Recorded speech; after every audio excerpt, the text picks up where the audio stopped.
te voy a hacer unas preguntas para sociales. No sé si me respondes. Claro que sí, mi amor, con mucho gusto. La primera es que si recuerdas el proceso de paz del expresidente Belisario Betancourt con las guerrillas de las FARC y el M-19. Pues recordar no mucho, porque yo estaba muy chiquita. El presidente Betancourt se posesionó en 1982, yo escasamente tenía 6 añitos, pero pues obviamente lo que se escuchó en la familia, de pronto en las noticias y pues lo que se comenta en diferentes noticias y pues también lo que por mi cuenta he podido averiguar, que no ha sido mucho, pero pues sí como por recordar algo, es que al poco tiempo de que el presidente Betancourt en su momento pues se posesionó, él instauró una comisión para adelantar un proceso de paz con las guerrillas de las FARC y del M-19. Sé que pues el planteamiento del presidente Betancourt fue eh, de mucho diálogo y pues con muy buenos propósitos de llegar a acuerdos definitivos y pues a acuerdos que realmente llevaran a feliz término el proceso de paz que él quería. Mm, y pues también dejó muchas de las bases que se retomaron en otros procesos de paz en diferentes momentos. Ok. Bueno, la segunda pregunta es que si recuerdas cuál fue el producto y el resultado de la firma del Tratado de Paz entre el gobierno de Betancourt y las guerrillas. Mm, pues sé que no llegó a feliz término y hubo muchos factores que ayudaron para que esto se diera de esa manera. Mm, había voluntad de las partes, pero realmente algunos sectores de la política de este país pues no estaban para nada de acuerdo con que se dialogara con unas guerrillas. Sé que en el gobierno del expresidente Betancourt, él eh, firmó como una especie de amnistía para que favorecía a algunos presos guerrilleros y pues obviamente después de este acto quedaron en libertad muchos guerrilleros y pues todos los delitos que habían cometido fueron perdonados pues a raíz de la amnistía que el expresidente Betancourt firmó. Entonces, esto dio pie y motivó para que la guerrilla de las FARC y del M-19 pues tuvieran una voluntad de diálogo y de acercamientos con el gobierno para que empezara a producir frutos y a dar lugar al proceso de paz que el presidente Betancourt quería desarrollar y quería llevar a cabo. Pero justo en esa época estalló este boom horrible de violencia, de narcotráfico, eh, que obviamente también la clase política en su momento pues estaba muy relacionada con, con esas actividades de narcotráfico y de terrorismo que estaba viviendo el país. Pues en su momento eh, no, no se mencionó nada al respecto, pero pues años después ya las verdades fueron saliendo a la luz. Entonces, prácticamente que el gobierno de Belisario Betancourt estaba solo luchando para sacar adelante un proceso de paz que realmente no llegó a feliz término. Ok. Bueno, la siguiente pregunta es, ¿cómo recuerda usted el surgimiento del partido político de la UP el 28 de mayo de 1985? Mm, bueno, en 1985 pasaron varias cosas y pues a, eso también contribuyó para que, pues en complemento a lo que me preguntabas anteriormente, a que el proceso de paz no se diera de la forma en que se planteó y en que se hubiese querido desarrollar. Porque pues ya las voluntades de acuerdo fueron cambiando y pues un hecho que verdaderamente terminó por acabar cualquier diálogo, pues fue la toma del Palacio de Justicia en noviembre de 1985 por parte del M-19. Entonces, pues esto fue desastroso y pues finalmente acabó con toda esperanza de poder llevar a cabo y desarrollar ese proceso de paz que quería el presidente Betancourt. Y pues esto eh, favoreció mucho a quienes estaban en contra de llevar a cabo ese proceso de paz y pues por más intentos que hizo el presidente de sacarlo a flote y de retomarlo, pues realmente no lo logró. En 1984 pues seguía yo muy pequeñita, pero sé que en ese año surgió el partido político de la Unión Patriótica, un partido eh, político de izquierda con muchas de sus ideas comunistas y tuvo una gran acogida en medio del pueblo porque tenía muchísimos programas sociales con los que la mayoría de las personas del país, que pues la mayoría de las personas no la constituye la clase alta de este país, sino todo lo contrario, la clase media y la clase baja. Entonces, tuvo muchísima acogida por las ideas que ellos estaban planteando, ideas de igualdad. Y pues en casa sí estuvimos ciertamente relacionados con la Unión Patriótica porque mi papá fue uno de los partidarios que estaba muy de acuerdo con muchas de las ideas que la Unión Patriótica planteaba. Entonces fue como una gran alternativa que surgió en su momento de no ser de derecha, ni ser conservador, ni ser liberal, sino la Unión Patriótica surgió como una muy buena alternativa para quienes realmente estaban buscando un cambio de igualdad y de equidad social. Yo, pues en su momento de antes no entendía muy bien nada de eso, solo sé que mi papá sí compartía muchas de las ideas de este partido político de la Unión Patriótica. Eh, pero pues ahora, ya que soy mucho más grande, puedo decir que realmente un, un Estado comunista, un Estado socialista no va a ser la solución a nuestros problemas. De hecho, puede coartar mucho la libertad de los ciudadanos y pues obviamente destruiría la democracia. Entonces, no creo que sea la salida para los problemas que actualmente estamos viviendo. Pero pues en su momento la Unión Patriótica tuvo muy buena acogida y obviamente eso no le gustó a los sectores de la política en su momento. Y pues una mano muy misteriosa se empeñó y se dedicó a perseguirlos, a hostigarlos y como resultado está el genocidio político hacia ese partido político, porque eh, sé que hubo congresistas de la Unión Patriótica que fueron asesinados, y no solamente congresistas, sino líderes políticos, personas del común que seguían las ideas de la Unión Patriótica. Entonces, casi que fue exterminado este partido político a manos de esa mano invisible de poder que todo lo quiere controlar. Ok, bueno, proseguimos con la siguiente pregunta, que es que si tienes conocimiento de la persecución y el asesinato sistemático de los integrantes y candidatos presidenciales del partido político de la Unión Patriótica. Pues sí, es justamente lo que te venía contando ahorita. Y de cerca viví en 1987, si no estoy mal, sí creo que fue en ese año, el asesinato de uno de los líderes políticos de la Unión Patriótica, el director en su momento, Jaime Pardo Leal.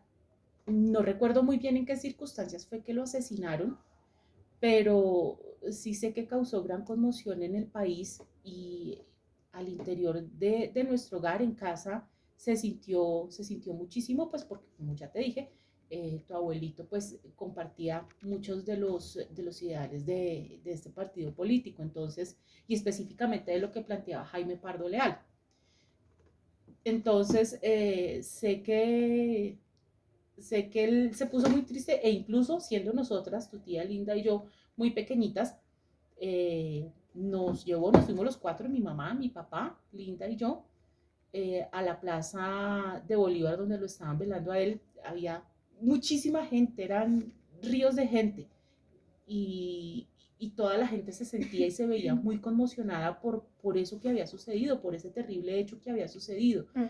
Y una de las muy pocas veces que vi llorar a mi papá fue justamente por la muerte de Pardo Leal, porque él sintió que con la muerte de él se iban muchas de las esperanzas que él había puesto para que este país tuviera un verdadero cambio y para que pues hoy en día seguramente hubiéramos estado viviendo una historia diferente. No sé si eso pues hubiera cambiado las cosas, si hubiera sido diferente. Seguramente se hubiera sido diferente, pero no sé de qué forma hubiera sido. Pero pues él sí tenía muchas esperanzas puestas en, en, eh, en, en un buen liderazgo de la Unión Patriótica. Y pues yo creo que ese fue el gran motivo para que a ellos los persiguieran. Sentir tanta aceptación del pueblo colombiano y tener tanta credibilidad dentro de los ciudadanos. Entonces, pues obviamente eso no le conviene y no le convenía a los sectores políticos de ese entonces, que pues no cambian mucho y no difieren mucho de los de ahorita. Pues obviamente no les convenía porque perdían por completo el control del país. Entonces,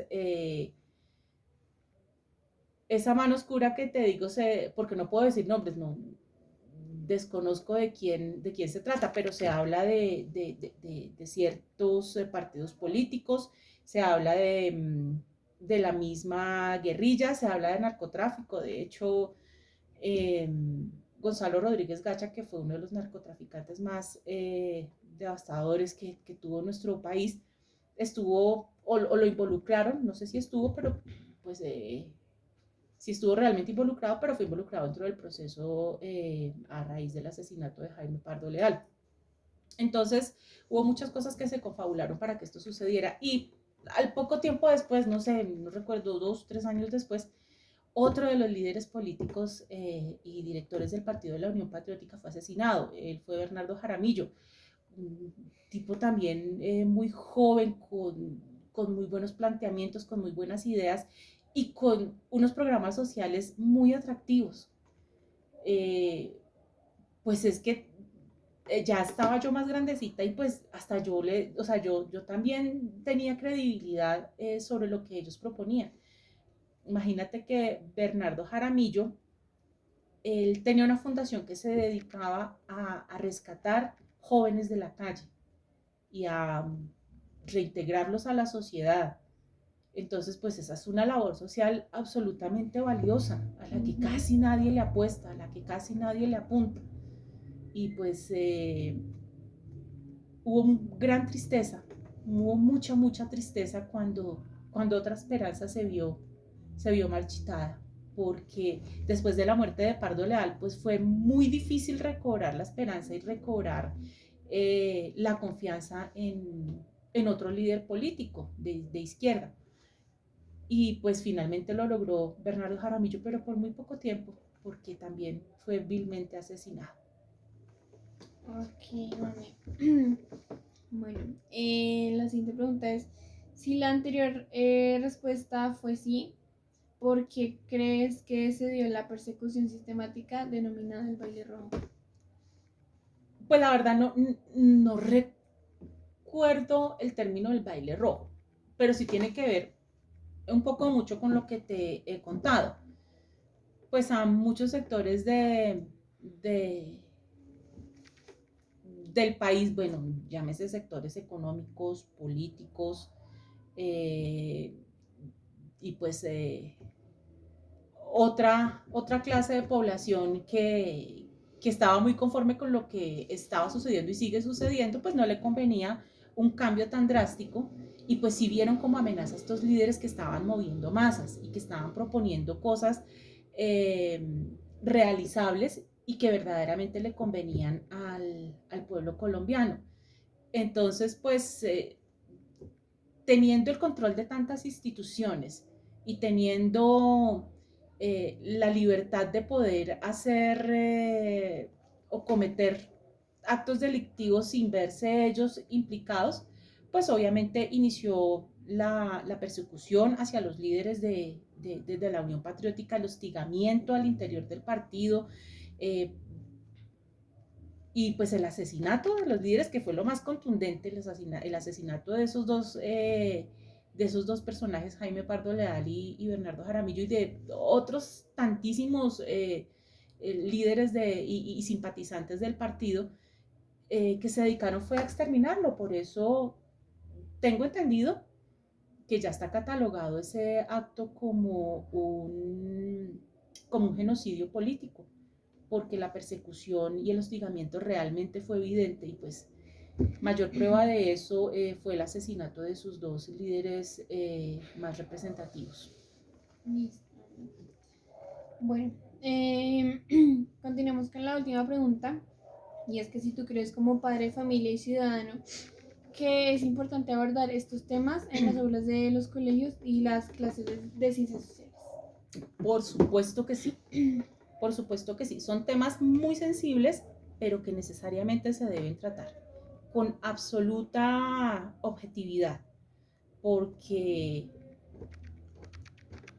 porque pues obviamente hay manipulaciones que desvían por completo cuál es el propósito de conocer la historia de nuestro país. Y ustedes como jóvenes y nosotros como adultos tenemos que conocer y tenemos que redescubrir cuál ha sido la historia de nuestro país y cuál hechos como estos forman parte de la memoria de nuestro país.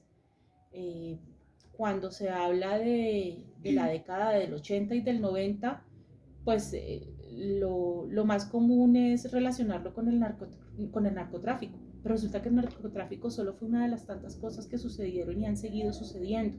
Que todo está relacionado, sí, porque en el narcotráfico y con Pablo Escobar y con este señor Gacha, pues están relacionados muchísimos políticos que hasta ahora están siendo involucrados de manera directa y contundente, pero imagínate cuánto tiempo ha pasado.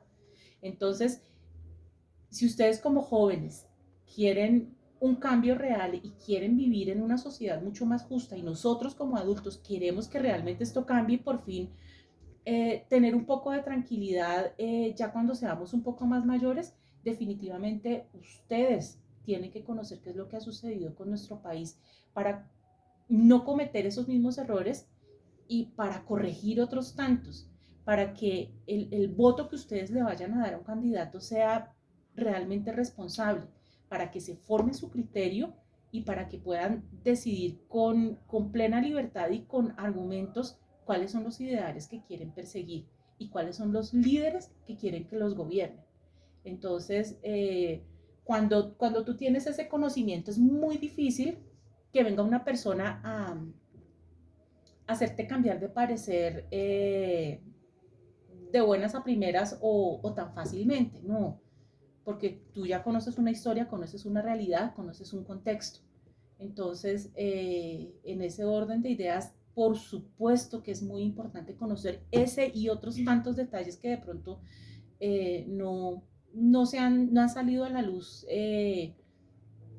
de manera histórica y no con el ánimo de pronto ensuciar el buen nombre de ciertas personas, no, pero sí con el ánimo de conocer la verdad y de saber quiénes nos están dirigiendo y cuál es la historia de esas personas que nos están dirigiendo, porque en resumidas cuentas siempre han sido los mismos, siempre han sido los mismos. Y llevamos tantos años diciendo es que queremos un cambio, pero resulta que siempre votamos por los mismos.